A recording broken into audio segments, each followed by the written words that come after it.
The Symposium on Telecom and Media in Japan, Korea and Taiwan took place at National Chengchi University on December 3rd and 4th, 2012. Scholars from all three countries met in Taipei, Taiwan, to share their findings from the field of telecommunication and media industry.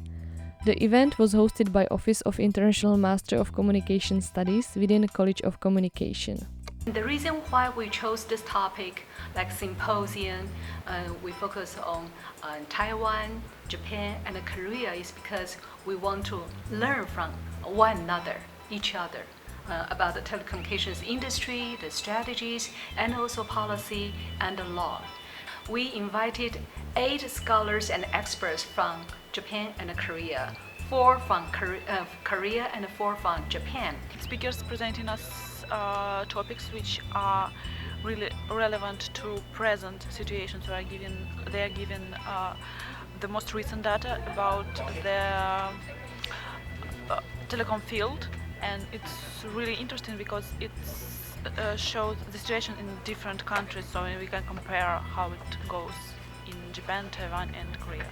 This morning we were giving a really thorough overview of Japan and Korean's telecom industries, and it's quite interesting. For example, I learned that Japan's mobile device penetration is over 100%, which means that in Japan there is more mobile devices than there is people. A lot of interesting topics to hear. They're talking about the media industry in Japan and Korea, both of which are kind of improving at this time. So it's appropriate times to talk about this thing. What most interests me is that the policies and the laws in Japan, Korea, Taiwan, and I want to make a comparison between mainland China and these different regions.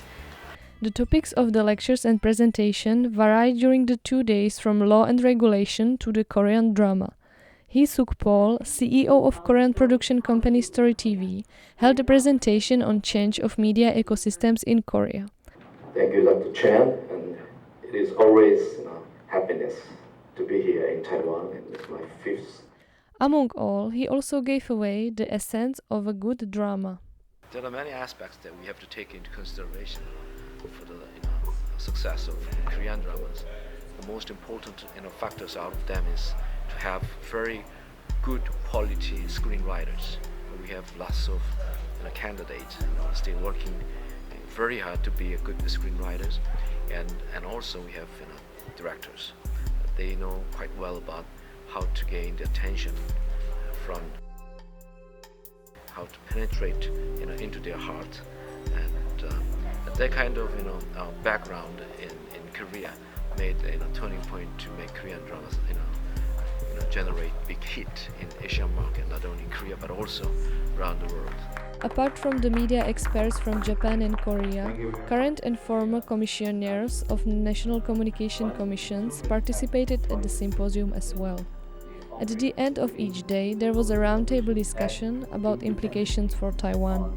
The symposium targeted on policymakers as well as communication students. For all the communications majors, if you know the industry, then you know how to do business. You know, for instance, if you want to do news, if you want to produce programs, or want to sell programs abroad, or to try to do business in the telecom area, this is a good way to learn. So, guys, welcome to the conference. I have a question. If you would have to find one word to characterize this conference, what word would it be?